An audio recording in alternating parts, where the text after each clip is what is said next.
UN 영어뉴스 에너지 크라이시스 How living in a cold home affects your health.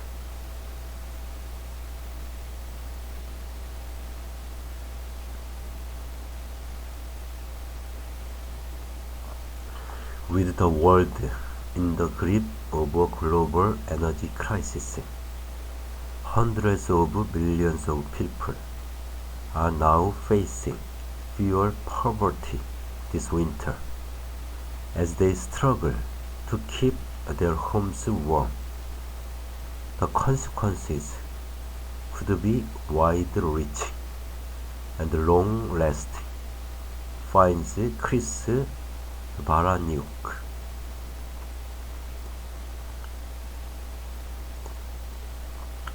On the coldest mornings, Mika Fifield doesn't need an alarm clock. The pain in her joints wakes her up. Her legs and knees hurt the most. Lying there, she knows that there are things to do around the house, but it's hard to get out of bed. The heating in her terraced home in Lancashire, England, is off. The dormant radiators, pinned to their walls, sit there, chilly to the touch. There's condensation around the windows, and the pain digs in so much more. Now the weather is turning. We don't touch the heating whatsoever, says Fifield, explaining how the price of her gas and electricity have gone up recently. She and her husband aren't sure exactly what it will cost them to put the heating on, and they don't have the luxury of finding out. She just says, "We are too scared." It's still early in the autumn when we speak, and although temperatures will only drop further in the coming months, the couple currently plan to keep their heating off for the entire winter if they can. Fifield is 27 and suffers from a form of Ehlers-Danlos syndrome, which in her case causes chronic pain. She also has some other conditions, including costochondritis, inflammation around the bones in her chest. It makes it feel like she's having a heart attack, she explains. It causes pain and the sensation of something weighing down on her chest. A few years ago, she had planned to work in physical theater and teach Zumba, but that all changed with her diagnosis.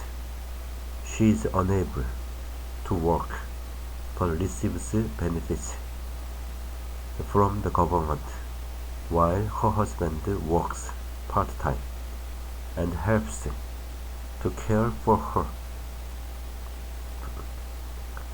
The energy crisis, currently blighting the lives of so many around the world, is taking its toll on some of the most fundamental activities of life. When Fifield goes to the kitchen to make dinner, for example, she rarely puts the oven on. The air fryer consumes less energy. Fifield also worries about whether she will be able to charge up her mobility scooter enough to get a bath. She likes to go to the swimming pool 4 times a week, since that helps her pain, and because that's where she can get a hot shower. Despite these challenges, Fifield doesn't feel sorry for herself. She says that's not how she views her situation, but she does say she wants to raise awareness around chronic pain and how living in a cold home can make it so much worse. Fifield's story of hardship and resilience is just one of millions that are likely to unfold this winter. Thanks to rising fuel and electricity bills, many other people around the world could be forced to make difficult choices about when or if they turn on their heating. Elderly people will wrap themselves in coats, scarves, and gloves to sit in their living rooms. Parents will worry about whether their beds are warm enough as they add an extra blanket to their cots. Gas fires will go unlit. Electric heaters will be left impounded at the back of cupboards.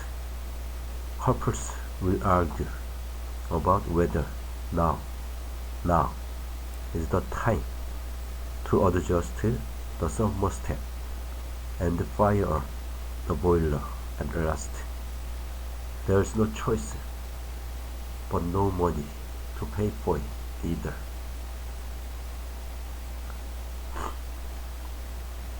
As unestimated 36 million people in Europe were unable to keep their homes adequately warm in 2020. In the US, 60% of the country experiences energy poverty, including 5.2 million households considered to be above the federal poverty line.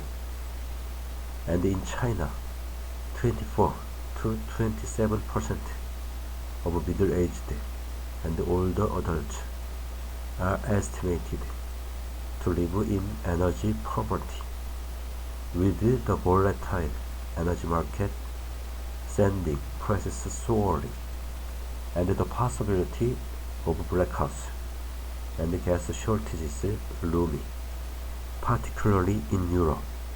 The situation could become even worse. Although the price rises are most extreme in Europe, US consumers are not likely to be immune from elevated energy costs.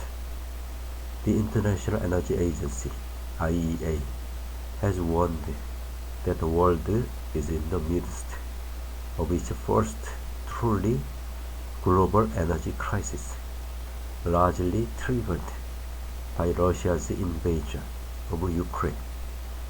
Many millions of people are likely to be affected, but the greatest burden will fall on the poorest and most vulnerable. The health consequences of all this are not trivial. Scientific research makes clear that cold homes are harmful for their occupants and sometimes even deadly too.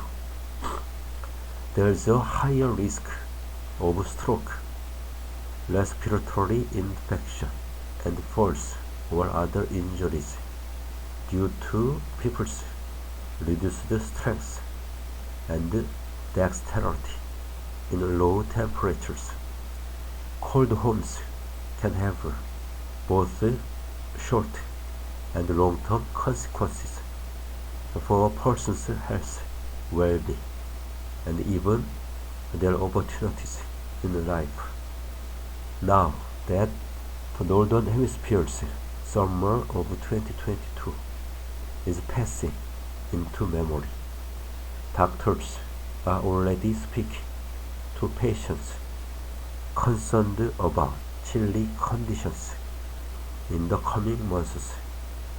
Charity workers are directing funds to help the most vulnerable pay for a little heating each week.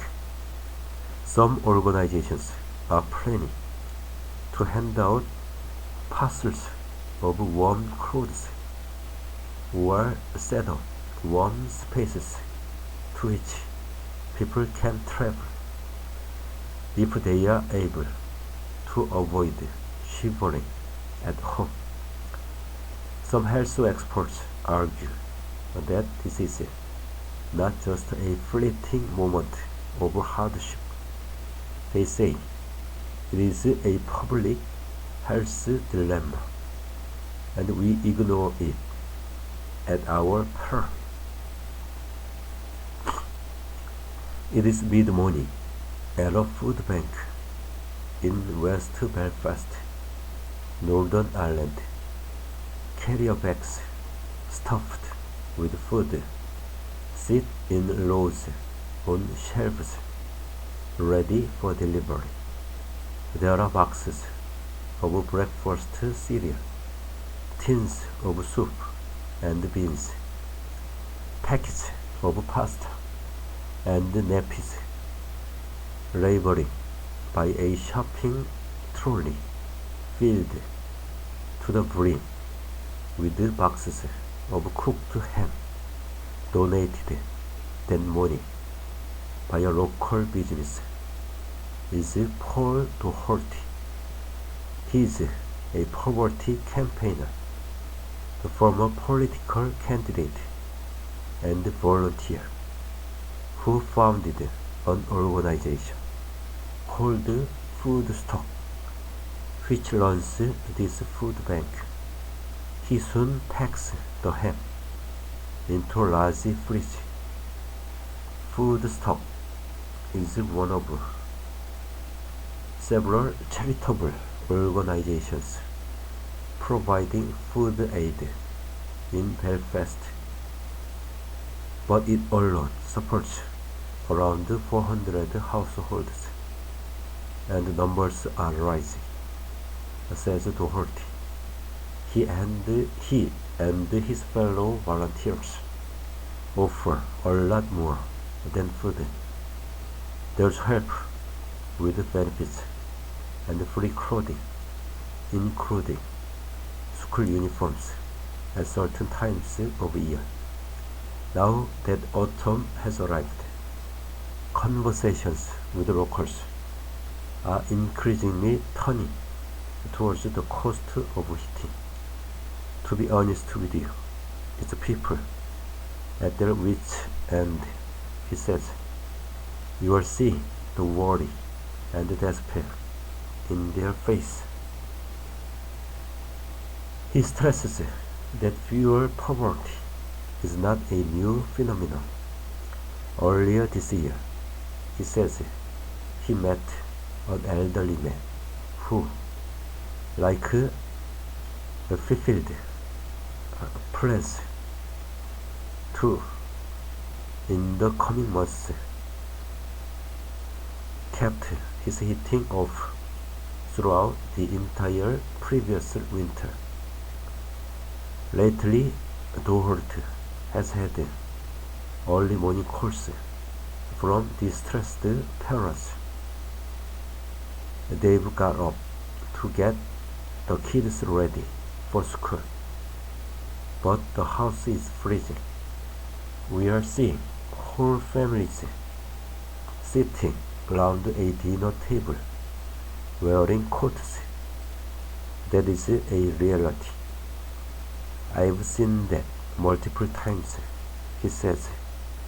As we are talking, a smiling woman arrives and passes a paper envelope to Dorothy.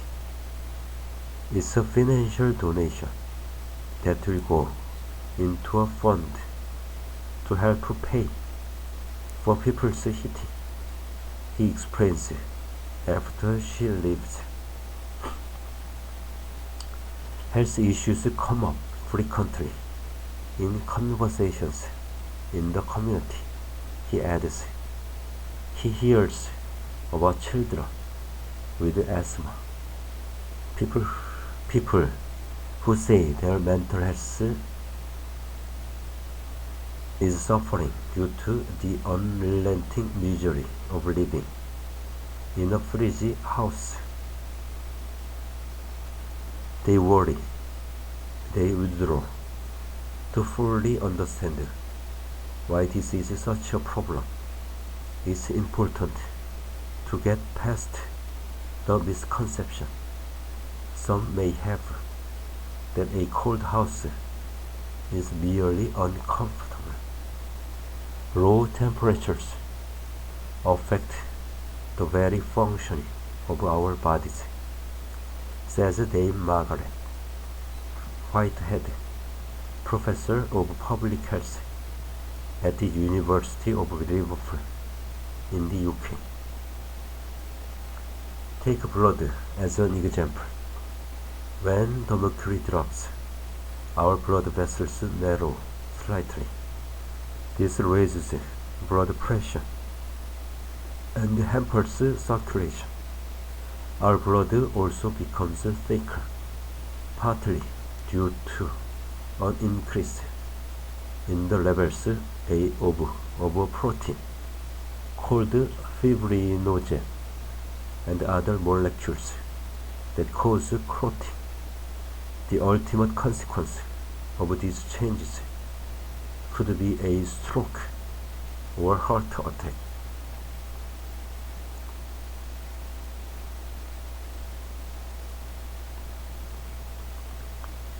People who have cancer, arthritis, or certain disabilities can be particularly sensitive to the cold, adds Whitehead, but there are less obvious problems too.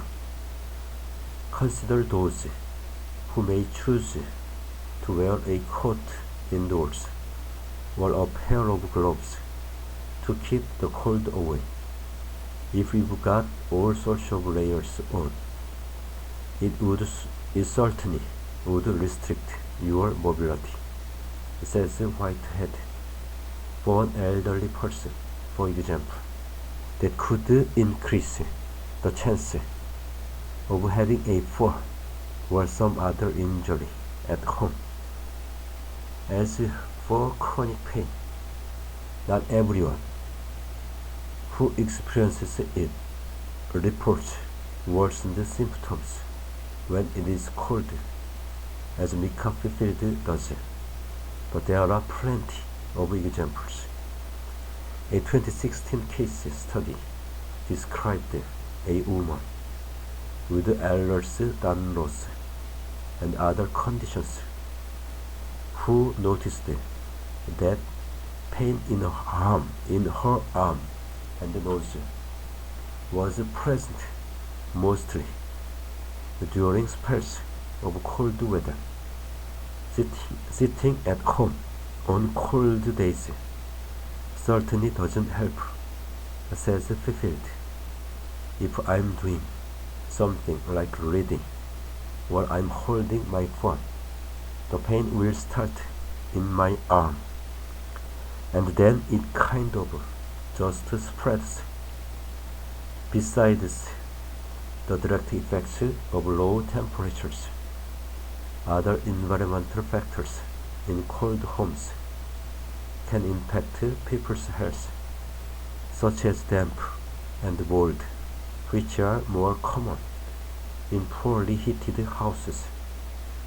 The spores released by mold fungi irritate people's lungs and can exacerbate conditions such as asthma. One 9-year study showed that living in damp and moldy conditions for long periods is significantly related to a decline in lung function. For example, how much air people can expel in 1 second of breathing out.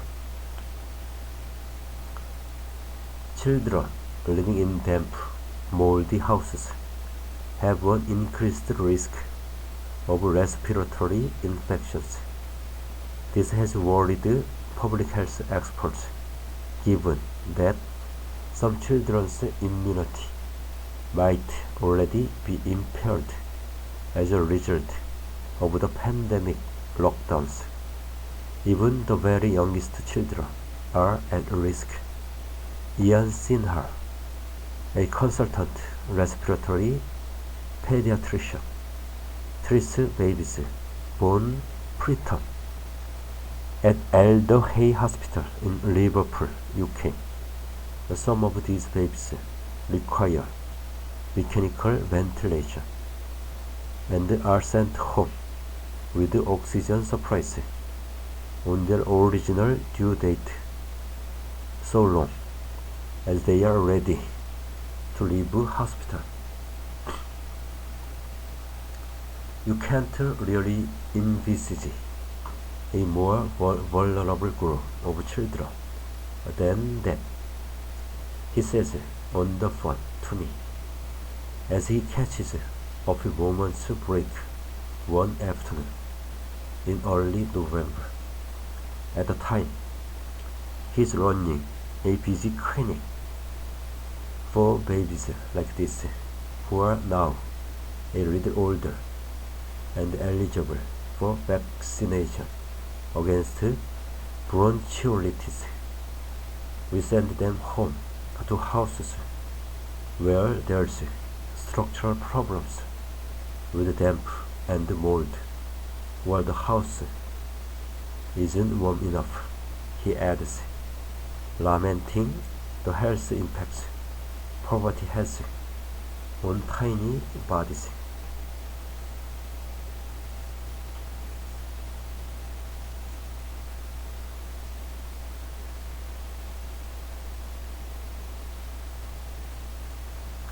Sinha says people in poverty may experience multiple compounding factors alongside a lack of heating that together can worsen their health significantly.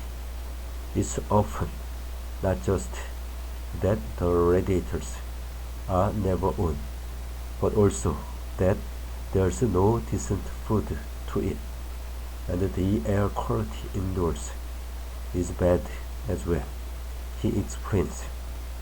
The consequences can be fatal.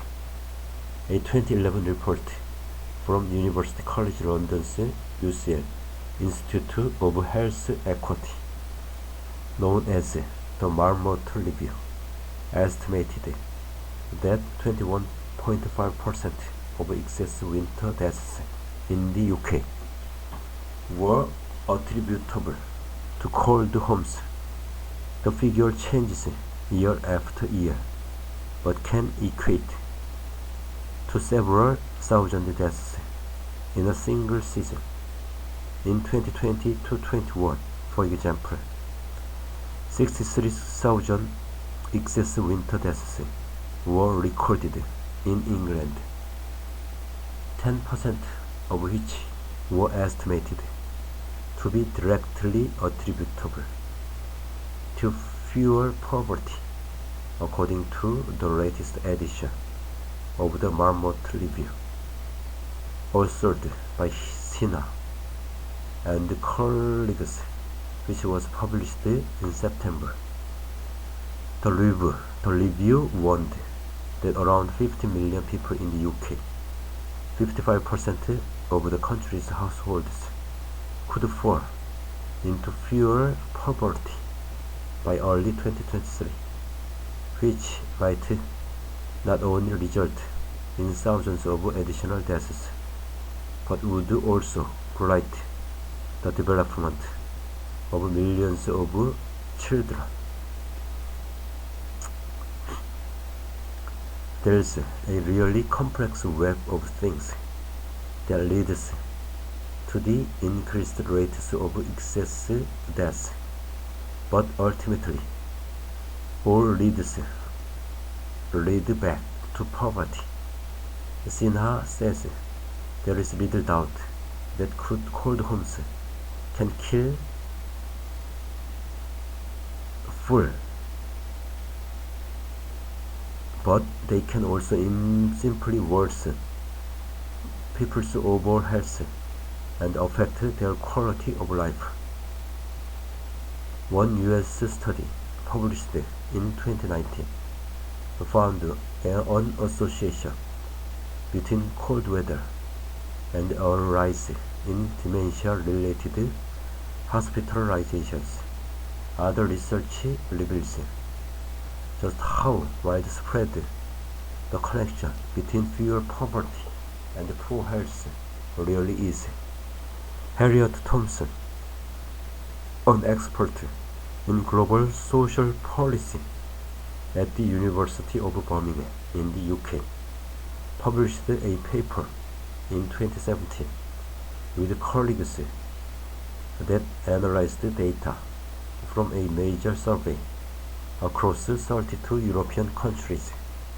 A link between fewer poverty and poor health was clear, though this varied from nation to nation.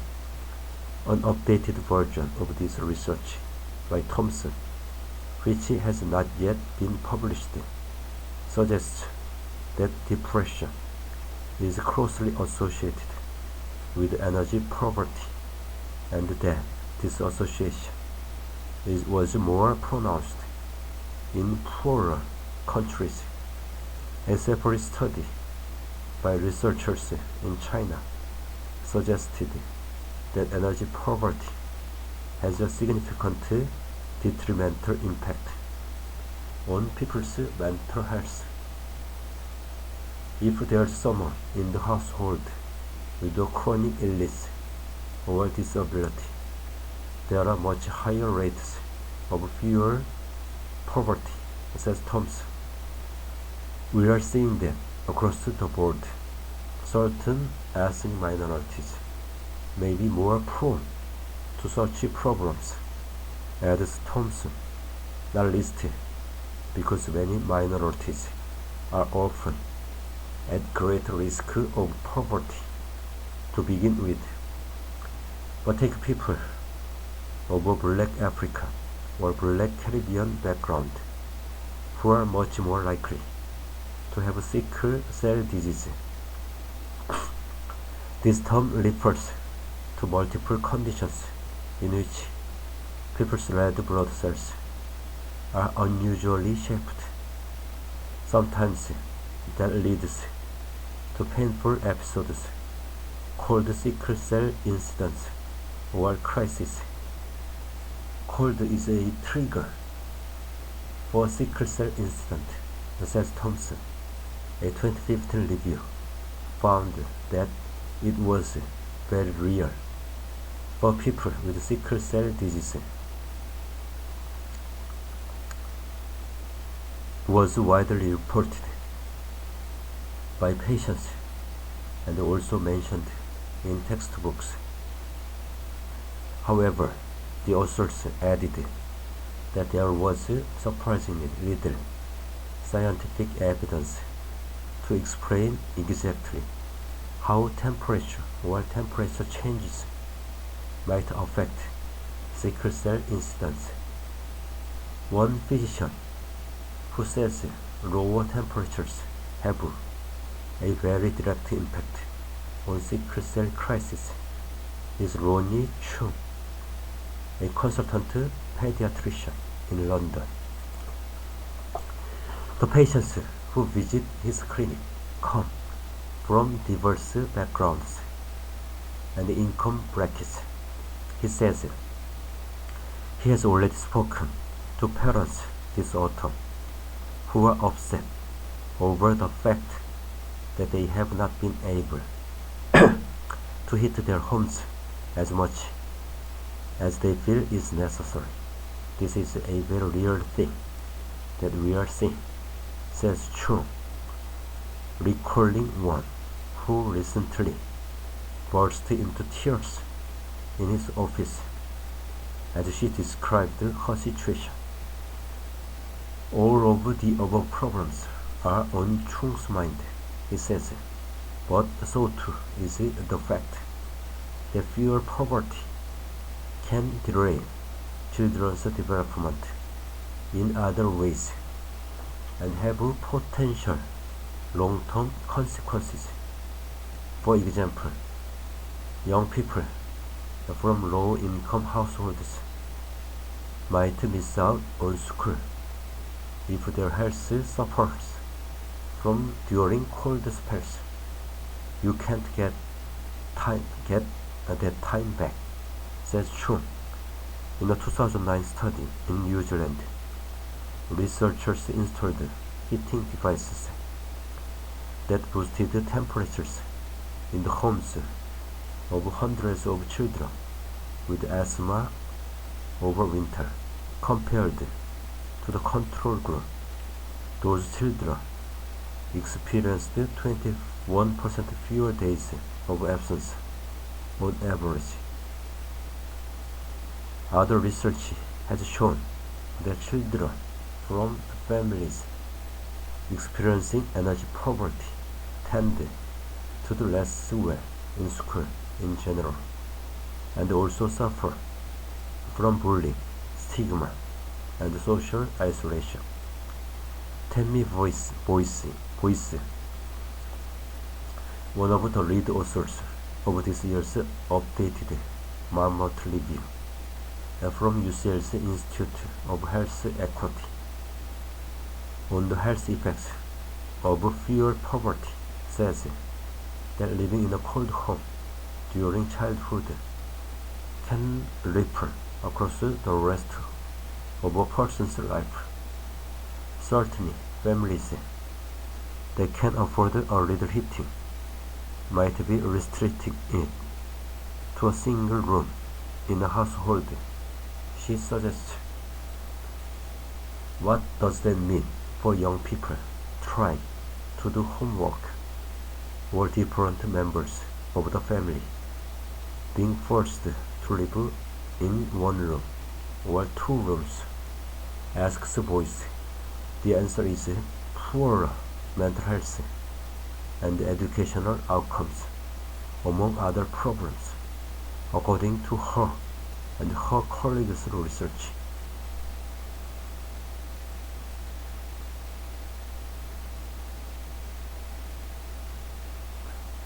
And there's the emotional toll all of this takes too. We've got families actually turning their cookers off, their televisions, their heating. The only thing they've got on is a fridge, says Billy McGrenagan, founder of Dad's House, a charity supporting single fathers in the UK. He also runs 2 food banks open to anyone in London. It's destroying a lot of families' relationships, he adds.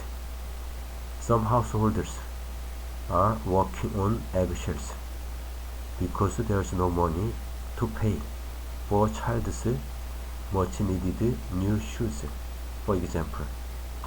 While tensions rise, parents watch the money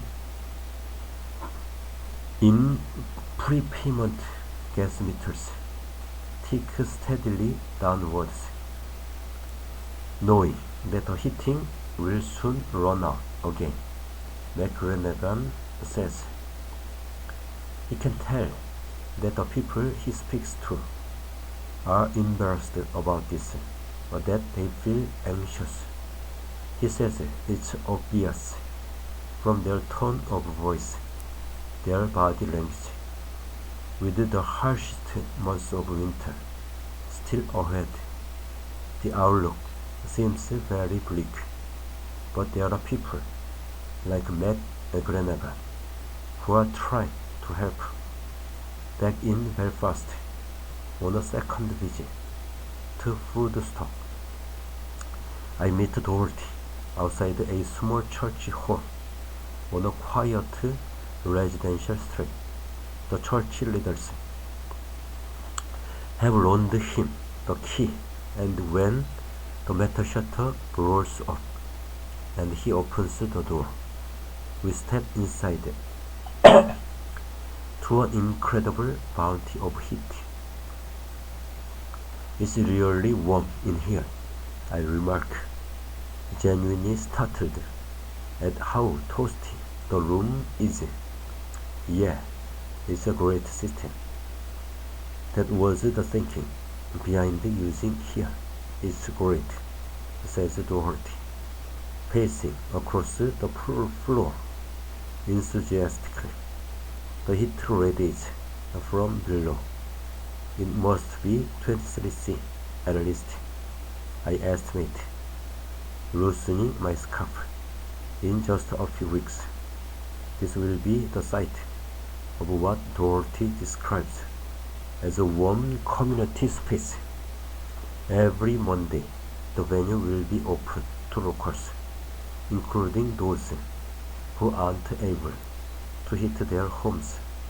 A nearby supermarket has promised to donate buns and cakes.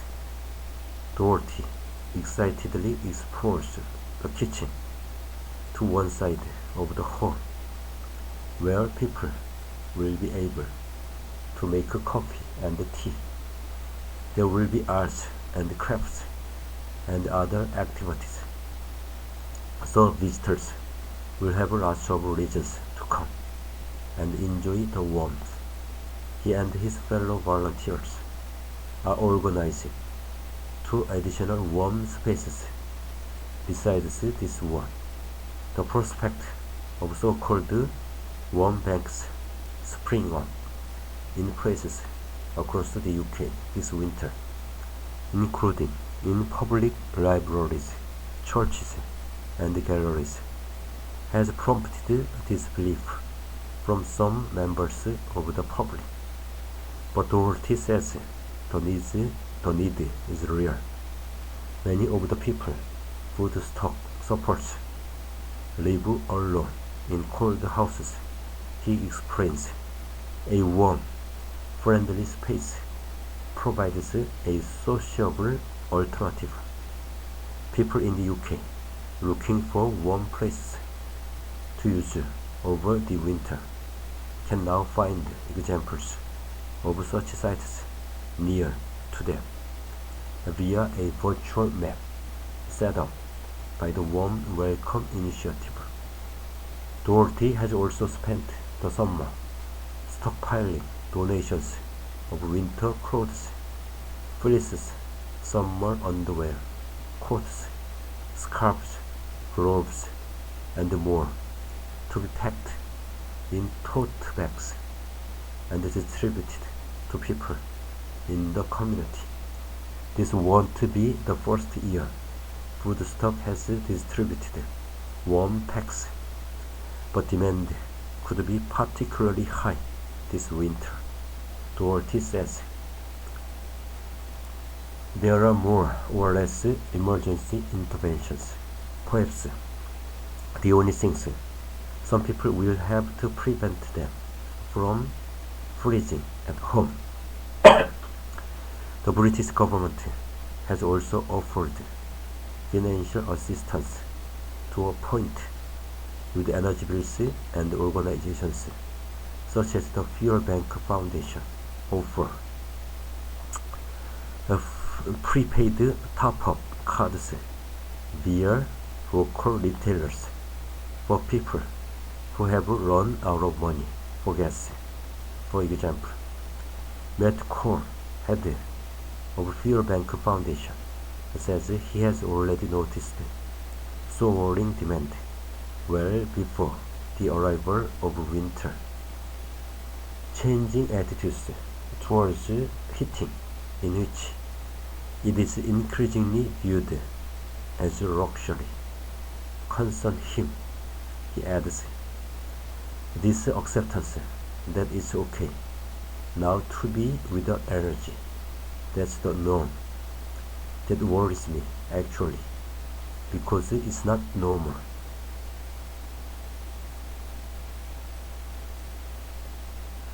It is worth remembering that instead of emergency interventions, improving the fabric of people's homes and the heating systems within them can have a significant effect, says George Hoover at the University of Brighton. He and colleagues published a study earlier this year that detailed the response of nearly 2 dozen people in Hastings, England, who took part in a scheme that supplied better heating or insulation to properties in the town. In total, 149 people benefited from the project. Some received drought proofing or a new boiler, for instance. We heard from people saying that this scheme really made a huge difference, in that their home became again a place where they could receive guests, a friend or a neighbor coming round for a cup of tea or coffee or the like, he says. That was very powerful, really. Participants also said their homes were more comfortable than before, and some noticed fewer respiratory infections or reduced pain. Christine Lidde, Professor Emeritus at Ulster University, Northern Ireland, was the lead author of a 2010 study that reviewed a suite of evidence into the health effects of fuel poverty. She says that she would like fuel poverty to be viewed more broadly as a public health issue, and one for which governments are ultimately responsible. In the same way, they have a responsibility for addressing the effects of smoking, she says. Finally, legislation might also help. Landlords could be required to provide accommodation that meets a higher level of energy efficiency than is currently mandated, she suggests. In Lancashire, Mika Fifield awaits the coming winter with trepidation. In the extreme cold, she and her husband may find they need to turn on their heating simply to prevent water freezing inside the pipes and causing leaks. There might be a time when we don't have a choice, she admits. Extreme cold snaps aside. She intends to manage her pain and the impact of low temperatures with warm clothes, a hearty blanket, and devices such as a small electrical heat pad instead. It's a situation, she says, she has never experienced before in her life. Fifield is already well aware of the consequences this will have on her health and well-being, and why she is determined to carry on without any self-pity. She can't help but contemplate how things could be different if it weren't for the price of gas, the cost of living crisis, this unforgiving British weather. It would be lovely to be like it was before, she says, and be able to think I could put my heating on for a few hours.